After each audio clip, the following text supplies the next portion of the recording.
But anyways, at this time, we're going to start our webinar presentation today. The topic is the value impact of modern CMMS, and our presenter today is going to be Adam. So does everybody know what CMMS stands for? We use acronyms a lot. I just want to make sure that we're not, you're not thinking one thing and it's something else. So real quick, if you know what CMMS stands for, chat it into the chat session. I'd be interested to see if everybody knows what it is. Yeah, Russ just chatted in. So computerized maintenance management system. So thanks, Russ, for doing that. Appreciate you, playing along with me there. So Adam, I'm going to turn it over to you at this point, and go ahead. All right, cool. Thanks, Scott. So as Scott mentioned, my name is Adam Milizato. I've been in this role as the regional business lead for Fiix for almost exactly a year. And it's been a lot of fun learning about CMMS and also learning about software as a service and the uniqueness of SaaS in the market. I'm from Cleveland. I grew up in Willoughby, Ohio, so many of you may know where that is. But I've been living outside of the Boston area for coming up on 14 years now. And that's all I'm going to talk about of myself today, because really what I want to focus in on is our customers, our clients, and ways that we help them improve their maintenance strategy. So, if you're looking at the screen here, I put this together to highlight 4 key areas that we're working with our clients day in and day out. And we've been at this for over 10 years. So we've identified these as the main business challenges that our maintenance teams are dealing with in order to continuously improve their strategy. And it may be one or it may be a combination of these, but generally speaking, this is where we find ourselves evaluating opportunities to drive value for our clients. So it's funny, if we start in the upper left with significant unplanned downtime, I've heard many times maintenance technicians, maintenance leaders refer to themselves as firefighters, right? And by that meaning they're constantly reacting to failures or issues out on the plant floor. And a very, very small percentage of their activity is actually planned out and scheduled, and they know that it's upcoming.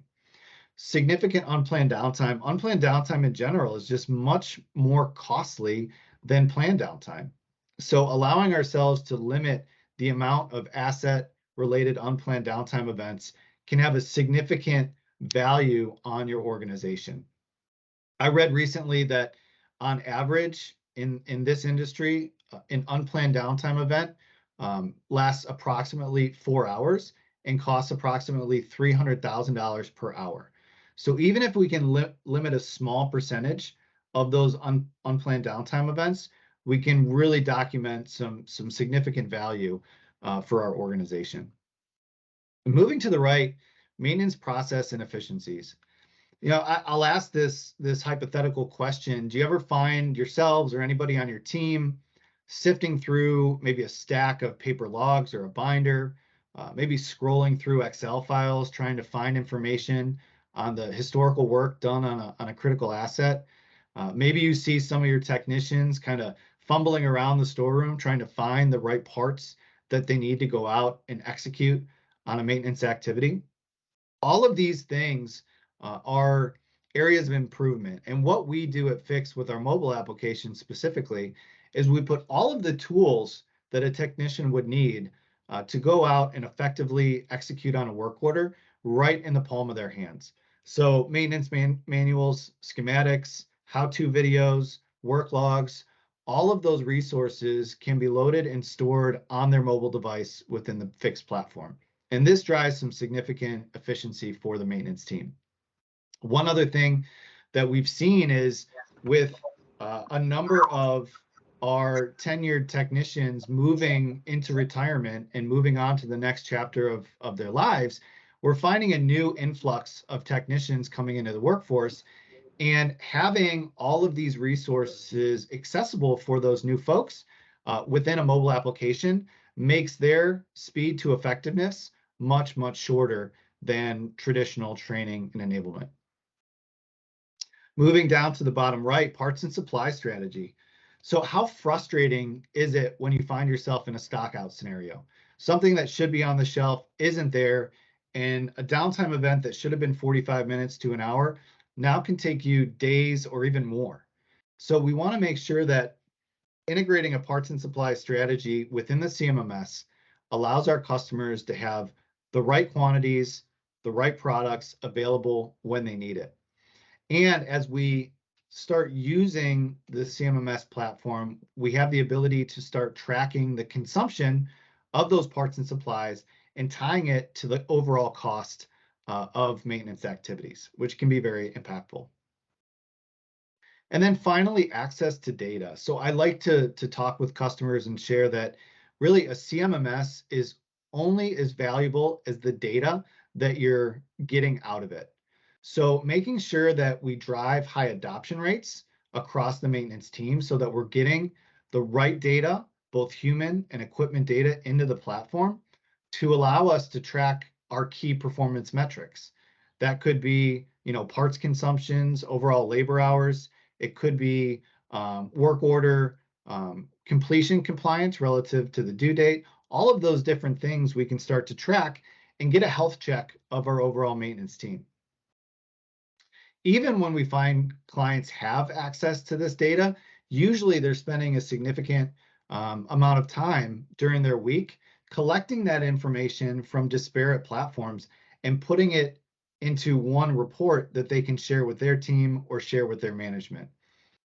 Within Fiix, we have over 130 pre-built reports that you can use or you can customize so that there's no aggregating data from disparate places. It's all living and breathing in one location. This really helps when you're trying to make personnel decisions, you're trying to determine whether you should replace something or repair it. And also it helps our customers prioritize capital projects and modernization projects because they have a good line of sight into what assets or what areas in their plant are costing them the most money around maintenance. So I'll just pause here. Scott, anything in the chat? I do not see anything in the chat. But I did have a question. You mentioned something around uploading videos. So these can be like what I'll call homemade videos, from the maintenance team to maybe show, hey, if they're going to do maintenance on a machine, the lockout tagout procedure, making sure that all of the fuel sources are turned off, whether it be electricity, gas, air, whatever it may be. So these can be homemade videos. Yeah, absolutely. You can link out to basically any URL, that has a destination. So it could be a YouTube video, it could be an internal SharePoint site, but yeah, absolutely. You can upload a file or you can create a link that'll take you to an external site. Awesome. And we'll touch on that later on in today's presentation as well. Okay, perfect. I do not see any chats at this time, and I do not believe that there's any hands raised. So, all right, we'll keep it moving. So we touched on those key business challenges that we're working with our customers on a day-to-day basis. Here you're going to see some outcomes that we've been able to document with the help of a third-party organization called IDC. About a year ago, IDC published a business value report where they went around to different Fiix customers across industries and basically interviewed them to determine where they were able to drive gains in their strategy tied to the implementation of the Fiix CMMS. So you can see this is really an executive takeaway. If you are interested in gaining access to the entire report, it is public. You can reach out to me directly or reach out to your friends over at Rexel if you're interested in that. But in this takeaway, you can see reduction in production and operating expenses, significant improvement in overall productivity of the facilities and maintenance team, reduction in mean time to repair, a significant increase again in equipment inspections and the efficiency around there. And then what I view as really the most impactful is almost 30% reduction in asset-related unplanned downtime. So if you think back to the numbers that I shared before, on average $300,000 per hour and 4 hours per event, Even if we can reduce those by 5%, that's, again, a significant savings and a great outcome for the organization. So we touched on the challenges, the outcomes. Now I want to take a moment to talk about what that digital maintenance journey looks like. So when we first engage with potential clients, generally we find that they're living somewhere around the reactive maintenance or run to failure level on this chart, or somewhere in between preventative and reactive. We typically find that on average, new clients spend 70% or more of their time reacting to equipment issues on the plant floor. And by implementing CMMS, especially Fiix as a digital intuitive CMMS, we're able to flip the script. So going from 70% or more reactive activities to 70% or more preventative or time-based maintenance activities.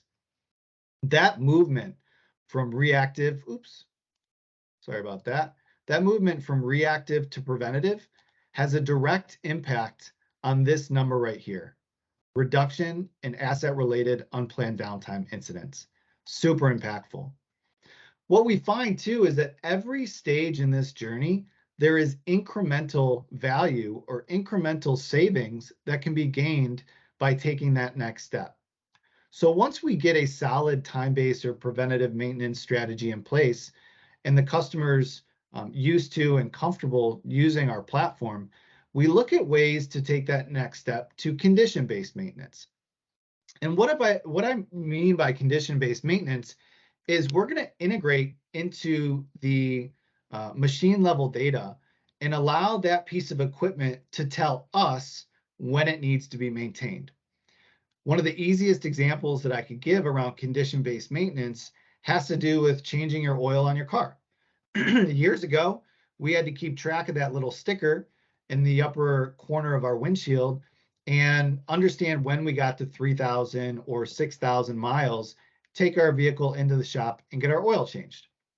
Now, with the technology and the sensors that are installed in our vehicles, we just have to wait for that indicator light to pop up on our dashboard and tell us that it's time to change our oil. So very much the same thing when you think of production assets. Instead of shutting down a piece of equipment every 3 months to maintain it, we can integrate into that equipment, track runtime hours, track throughput. We can even connect into sensor data, whether it be temperature, vibration, and start to define conditions that would indicate to us it's time to perform maintenance. So let's say, for example, our production schedules vary on a weekly, monthly basis. So I want to shut this piece of equipment down every 250,000 widgets or every 10,000 runtime hours based on the usage of that equipment versus time. And by doing that, we right-size the PM schedule and we reduce the downtime associated with that maintenance. Over time, as we continue to use the CMMS more and more, we're going to gather more and more data. And the final step in this journey is leveraging AI tools within the software that analyze this data, both the human and equipment data, over time, and start to identify anomalies. And we flag those anomalies and we send those to the appropriate personnel to go out and inspect that anomaly before it turns into an equipment failure. So this final step in the journey allows us to potentially eliminate failures in the equipment before they even happen. So I would be remiss if I didn't talk about what a CMMS is, right? I always like to start talking about what are the common challenges that we work with customers on, what are the outcomes that we can start to document, what does this journey look like into the future? But it is important to understand what the modules are within the platform. So if you look at the bottom portion of this slide, the 4 boxes on the bottom, work order management, asset management, parts and supplies, and reporting and analytics. These are the core modules within the CMMS, not only within Fiix, but any modern digital CMMS is going to have these core modules. And we make it really easy for our clients to use these modules, which is a big part of what we're trying to achieve here. Making it easy, making it an application that's designed with our technician, our maintenance team in mind as the end user. What we've done over the past few years, however, to differentiate our solution in the market is develop the Fiix Foresight tool on the top left and Fiix Integration Hub. And really, these are the two modules that help us achieve these final two steps in the digital maintenance journey, maintenance and predictive maintenance. So if we look at the Fiix Integration Hub, using our open API, we're able to connect into production systems and machine level data that allow us to start implementing condition-based maintenance strategies. And then leveraging Fiix Foresight, which is our advanced analytics tool, we can start analyzing data over time, detecting anomalies that could potentially lead to equipment failure. And this is how we address those incremental value gains within the software. I think it's important to note that we always take a crawl, walk, run approach with our clients. Very, very few clients are ready to dive right into condition-based maintenance. We often start with getting the asset hierarchy built out, starting to track work orders, incorporating parts and supplies, and grow with the system. One of the beautiful things about a cloud-based application is we can add users and add functionality without any additional hardware, any support from IT. It's all managed by Fiix directly. So I do admit, I consider this somewhat of a busy slide, but it does do a good job visually addressing the integration capabilities of the Fiix platform. So you can see Fiix here in the middle. We look at integrations in two buckets. So our business systems, and you can see some familiar names there on the left-hand side of the screen. This allows data to flow between Fiix and between the ERP or the business system. Could be parts data, financial data, labor data, and the HR teams, the purchasing teams, the finance teams, they get to live and breathe in the business system, which is what they're used to. But our technicians get to continue to live and breathe in a CMMS that's purpose-built for them. On the other side of the screen, you can see different production systems, IoT platforms, historians. Wherever the data is housed, we have the ability to integrate into that information. We also have a lot of customers that have critical assets spread across a broad geographical footprint, and they use fleet management systems to manage that set of assets. So we can also integrate into a fleet management system like Cat Connect to pull in the telemetry data from those disparate assets. One thing I like to highlight under production systems is you can see we can integrate into your critical assets even if you're not using all Rockwell Allen Bradley. We can connect into over 95% of the controllers that are out in the marketplace today. Hey, Adam, we had a question that came in through our chat, and it says, can you describe how you typically build out the assets, preferably for a steel mill setting? And then there's part two of the question, or showing what that looks like in the software console would work too. Yeah, absolutely. So we're going to jump into the software right now. The one thing that I will say is we can build out the asset hierarchy manually, but the vast majority of our customers are going to leverage what we call an import tool. So there's a CSV file that we can populate and import dozens, if not hundreds of assets at one time to avoid that manual data entry. If you're coming off a legacy type platform, or you're coming off a different platform that allows you to export your asset hierarchy, we can massage that data, get it into our import template, so we make it quick and easy to get that into the Fiix platform. But I'll show you what it looks like once it's set up as well. So I'm going to go ahead and stop sharing here. Awesome. So once you log into the platform, you're going to default to the dashboard view. So the dashboard I like to refer to as mission control of the software. This is where your planners are going to live and breathe, your supervisors. They're going to come in and pull this up and see, where they stand for the day, the week, the month, so on and so forth. What's really cool is we can customize the dashboard to create a view of whatever's most important to that user. So we call these different tiles widgets, and there's about 20 to 30 different widgets. So again, you can see an example of all of the different metrics and KPIs that we can build into the dashboard. Again, whatever makes sense for you as a user. The other thing I can do is customize the view, so I can make things bigger, smaller, move them around to give me the view that's most, efficient for my own purposes. The other thing that we're able to do is build out dashboards that are role specific. So as a technician, I don't necessarily need to see all of this stuff. I want to know, what's important to me. Existing work requests or tickets, my backlog, open high priority work orders. That's what's most important to me. And you can see I have a much more simplified view based on the way I build my dashboard. The other thing that's nice too, each of these widgets you can click through to get a detailed view of exactly what work requests are out there, my low stock inventory items based on minimum quantities that I've set in the system. And here's a list of all the open work orders. And if I needed to go in deeper, I can just click right through. So the navigation of the platform, we get a lot of positive feedback, especially from folks that are coming off of, SAP PM or some of these legacy heavy software packages where you have to navigate through 4, 5, 6, 7 screens just to find the data that you're looking for. So if I move into our asset hierarchy, and this is the question that came through in the chat, you can see that I have 3 different plants in my demo tenant. I'm going to dig into the bottling plant. The way that we build these out is based on a parent-child relationship. And we have an entire team of professional services consultants that can help our customers, build out their asset hierarchy the way that works best for them. We also, you mentioned, Scott, all the YouTube resources that Rexel has. Fiix has a mountain of how-to videos on our YouTube channel as well, because we do recognize a lot of our customers want to build their own competency by building out the platform themselves. So within my bottling plant, I have a variety of different areas. I can drill down further to see a few assets that are within the production area, but also my production lines.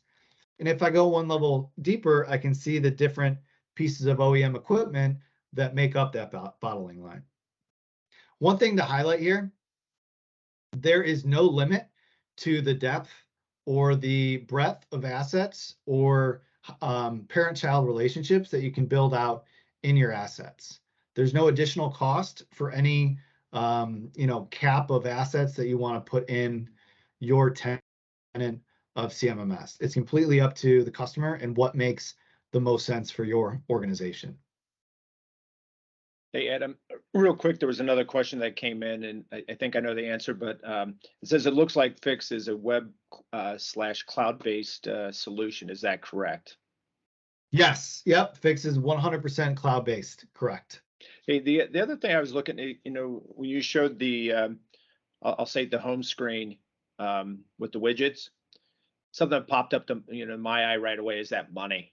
The money widget right there, maintenance expenses. So is that kind of like a bank account where if you know your budget, you can put it in, whether it's a monthly budget or a yearly budget, and it'll count down?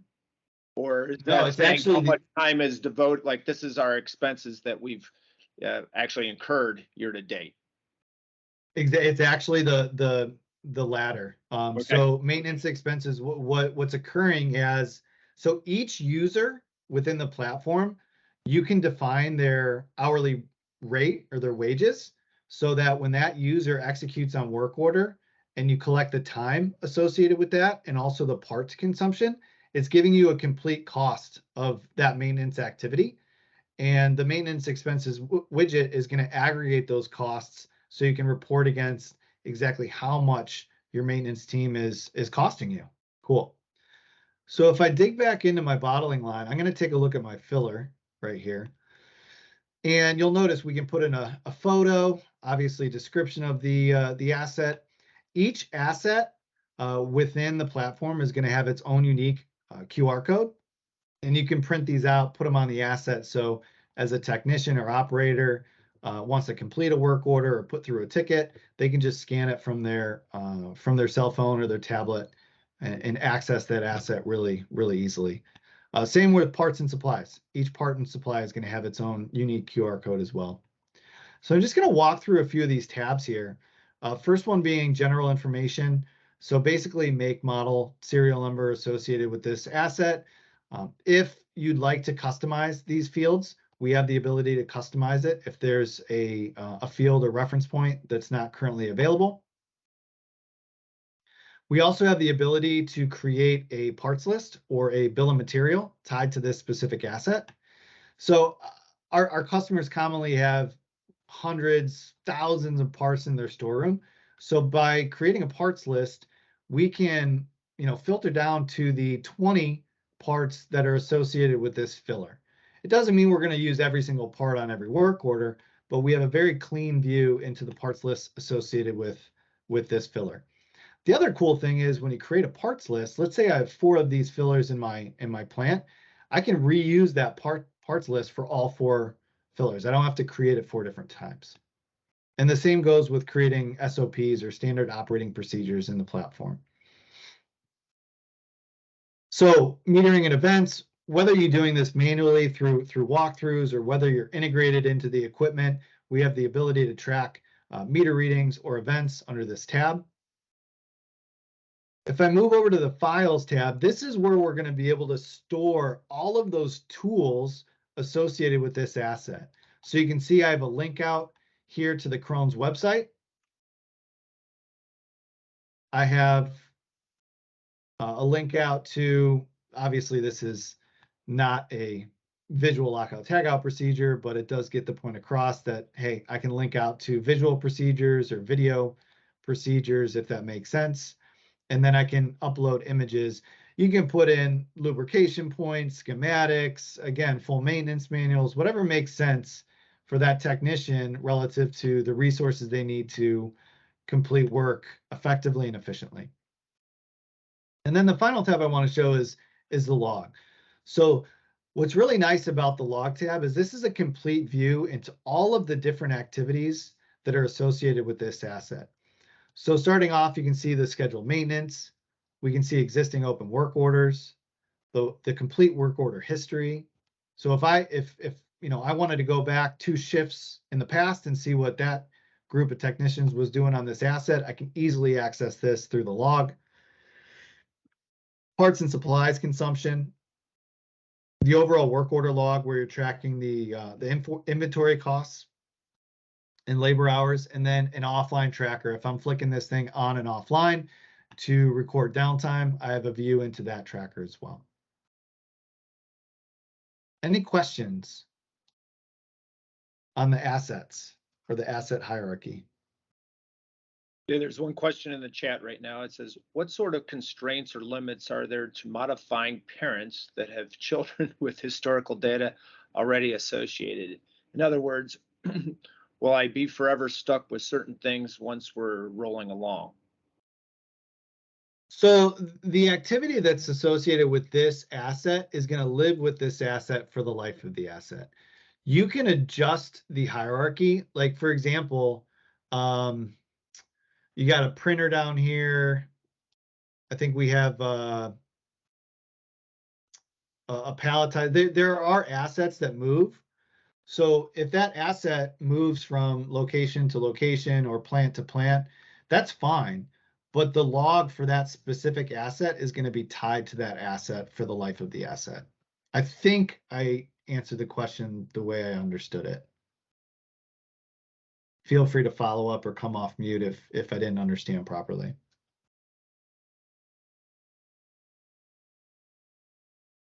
And so if that asset associated is retired, does that historical data still sit there, or does that get removed?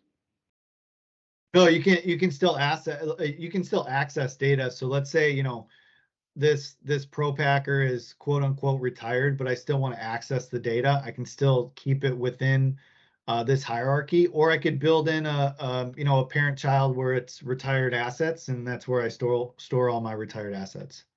You have flexibility depending on what makes sense for you.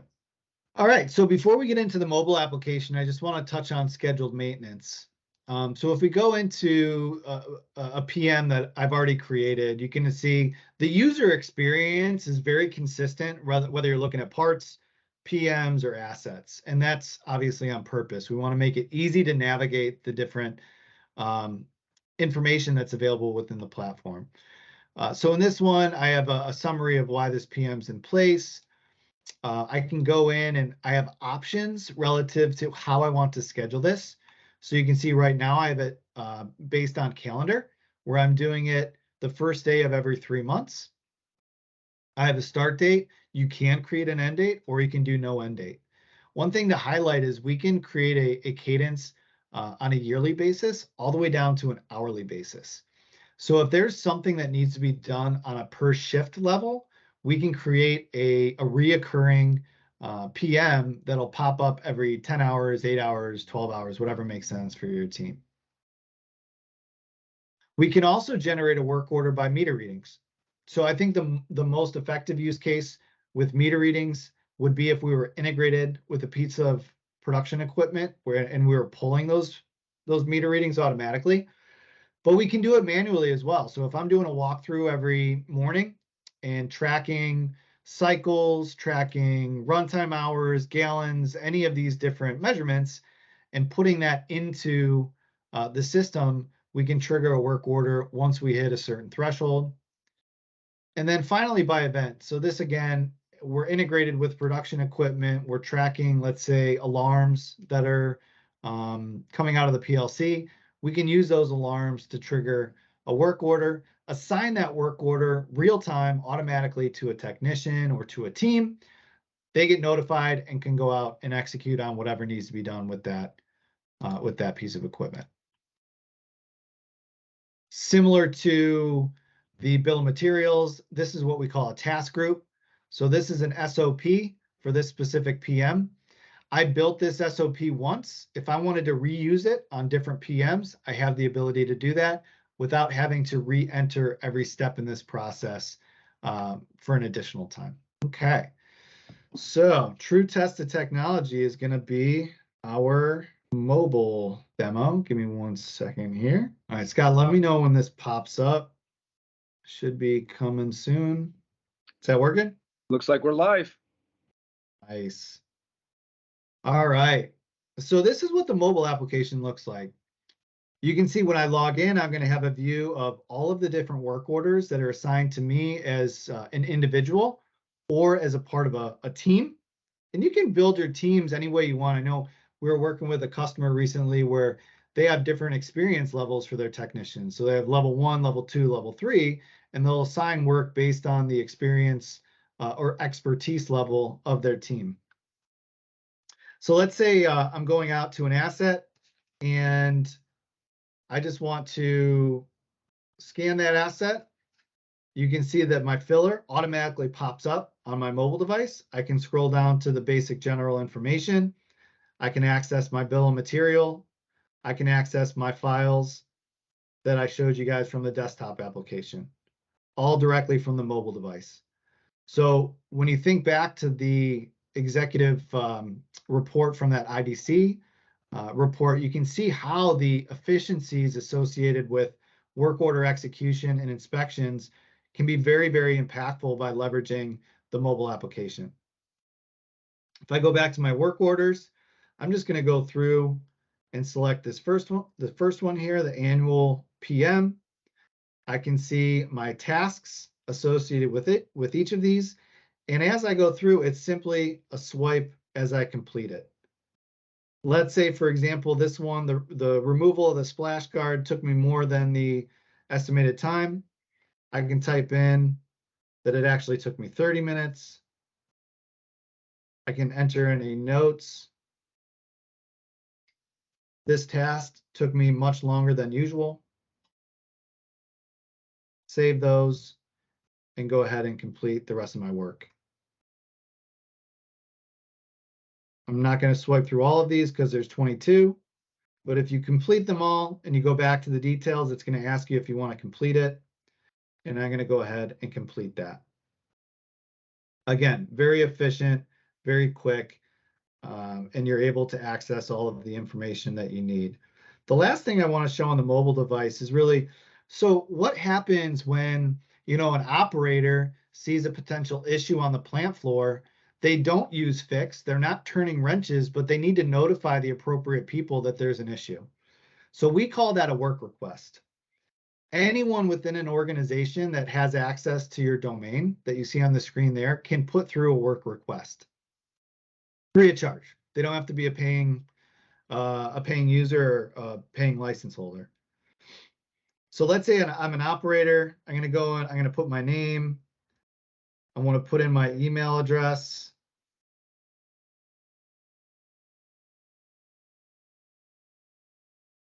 All right. So when I log in, and again, this is not a licensed user screen. This is just a work request screen. I can track all of the other work requests that I put through already, or I can create a new one. I'm going to simply select the plant that I'm at. The filler looks like it's leaking in multiple places. I can scan the asset. You see how the asset automatically populates.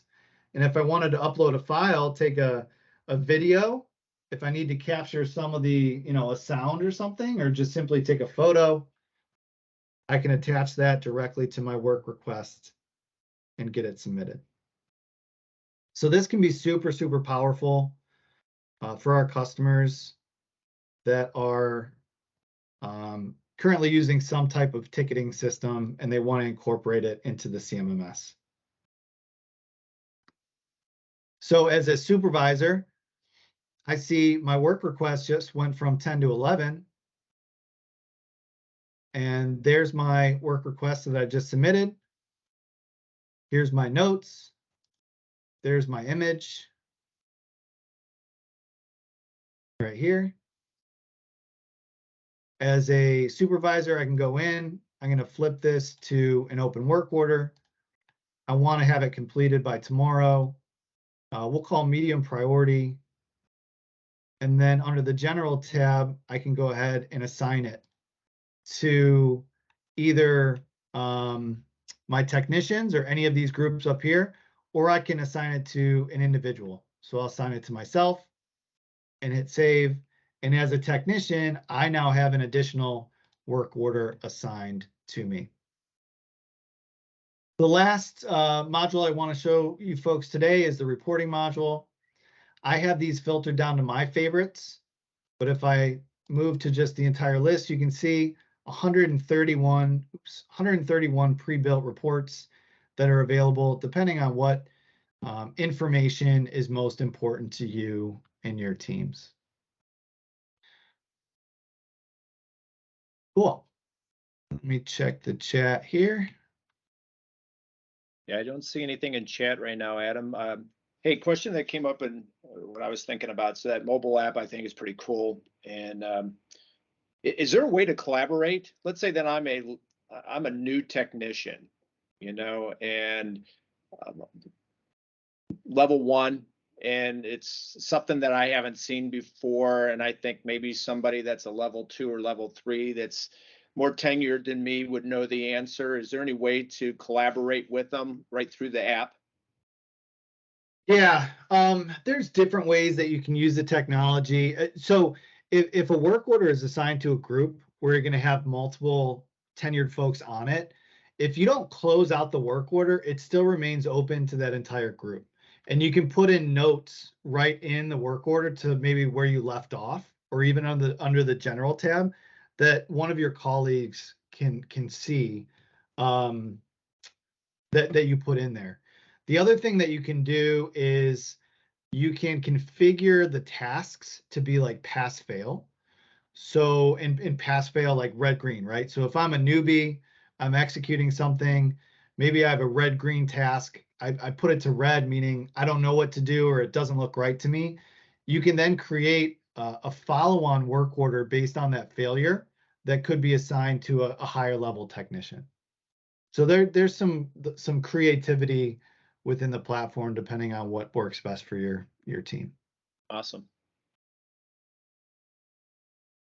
Not seeing any Any questions at this time? Oh, I do see a question. Can you go back and show new work request, but assume we do not have QR codes? Yeah, I can do that. So if I go back up to new request, basically same process. And I can just start searching, by keyword. Just like that. You can also browse a list of assets based on the parent-child relationship.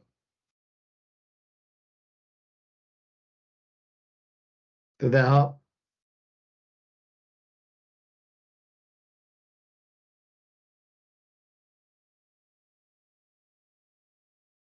Russ, did that work for you? He responded, yes, I think I'd like to force the hierarchy / browsing. So Yeah, and the cool thing is we can customize your tenant's work request form to include fields, add fields, remove fields based on what you want your operators to have visibility or enter as a work request. So we can customize what that view looks like for your specific organization. yeah, he thinks that by forcing that hierarchy browsing, it would ensure better, more usable data. We have a lot of clients that love the QR codes because they just go right up and scan it. There's no fat fingering anything, no selecting, maybe the wrong. Hey, Adam, let's say that you have a contractor out on site and you want them to have access to, the CMMS system. How do they get access to them? Because there's a customer that has a number of outside contractors that come in, and so they're not set up as a team. Is there one-time accessibility rights, those types of things? That might be something we want to talk through a little bit offline as a different use case. If you want to allow access to outside contractors, we can obviously limit permissions so they can't edit or access equipment or areas within your facility that you don't want them to access. If they are going to be executing on work orders that you want to track within the CMMS, they will need some type of license to access your tenant. So we can talk through that maybe in a different conversation, but long story short is if you have folks, whether they're contractors or part of your maintenance team, executing on work orders, turning wrenches at your facility, they'll need a license. Can licenses be reallocated? So, you have an employee that had a license, they retired, they left the company. Now you're backfilling that role. So now, Mary's goes to Jim, or in the case here that maybe you had a license for a contractor and that contractor is going to be different, from month to month, potentially, the person, Yeah, that's a great point. You have, as an admin, you have full ability to activate or inactivate users within the platform, within the setting fields. So even on a real-time basis, you can just turn users on and off.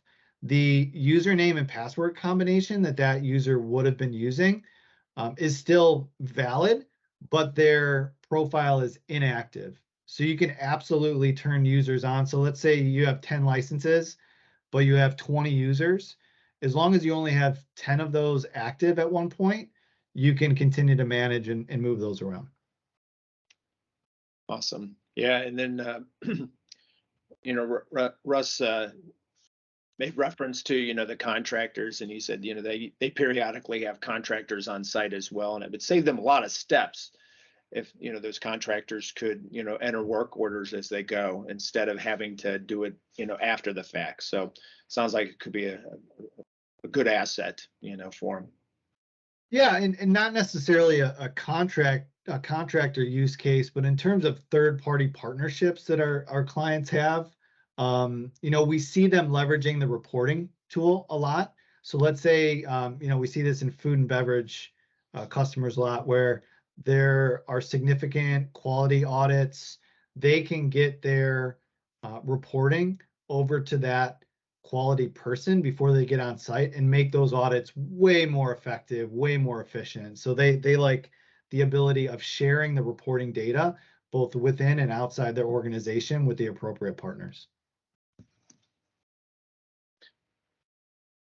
Good. Any other questions out there? I know there was a question earlier about, how to get those assets into, the system. And we talked a little bit about a CSV file. And I just wanted to point out that, Rexel, we can support the customer in gathering that data and getting that data into the file. If that's something that's advantageous for the customer. So we can help there. So streamline that process, help you out, make it quicker. Great point, Scott. And we've seen our partnerships with distribution do that effectively in a number of cases since the acquisition. Yeah. Well, hey, I just want to thank everyone. If questions come up after we leave each other today, please don't hesitate to reach out to your friends at Rexel. Feel free to reach out to me directly. Really looking forward to the opportunity to have some further conversations with you folks into the future and understand if we can be a tool for you guys to improve your overall maintenance strategy. Adam, thank you so much for presenting today, and everybody on the call, thank you for joining. And as Adam mentioned, if you have any questions, something that pops into your mind, 5 minutes a day, 5 days after today, please reach out and we'll get you the right answer. So thank you again for attending, and have a great rest of your day.